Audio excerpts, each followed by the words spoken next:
thématique, faire émerger de nouvelles destinations autour des grands sites de France. Nous sommes le premier pays touristique du monde, mais à côté de cela, nous ne sommes que la troisième destination en termes de revenus.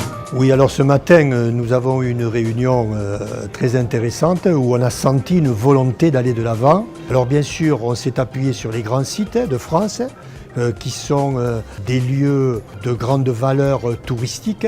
L'objectif, c'est de fédérer tous les acteurs publics et privés et ensuite essayer de faire signer tous les partenaires de façon à avoir un projet commun.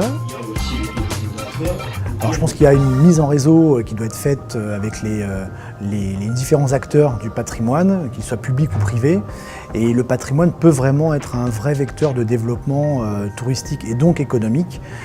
Pour cela, il faut que ce patrimoine soit correctement géré, ouvert, on essaie de l'ouvrir pendant toute l'année, et pour aussi casser une certaine saisonnalité que l'on peut trouver dans la région en Languedoc-Roussillon.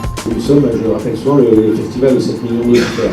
Alors nous, au Festival de Radio France et Montpellier Languedoc-Roussillon, ce qu'on essaie de faire, c'est qu'on essaie de créer les conditions d'un concert où tout le monde soit gagnant. C'est-à-dire que pour que le concert soit réussi, il faut que le lieu soit en adéquation avec la musique et il faut que le musicien s'y sente bien.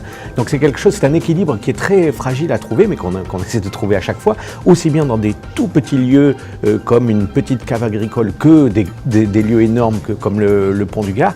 Mais il s'agit surtout de mettre, donc je le disais, en adéquation un instrument ou un style de musique dans un lieu avec un public et où ce style de musique va rayonner le mieux possible.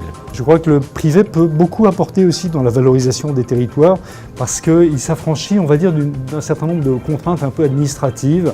Dans le projet Zoomet, c'est vrai qu'on a, depuis 3 ans, on fonce dans cet aspect de valorisation du territoire. Sur notre carte, on a maintenant plusieurs centaines de visites virtuelles. Je suis persuadé qu'on arrivera à mettre en place des choses qui vont faire que le tourisme pourra se développer, en tout cas à notre niveau, par une meilleure connaissance du patrimoine qui nous paraît être un élément important en matière de valorisation touristique.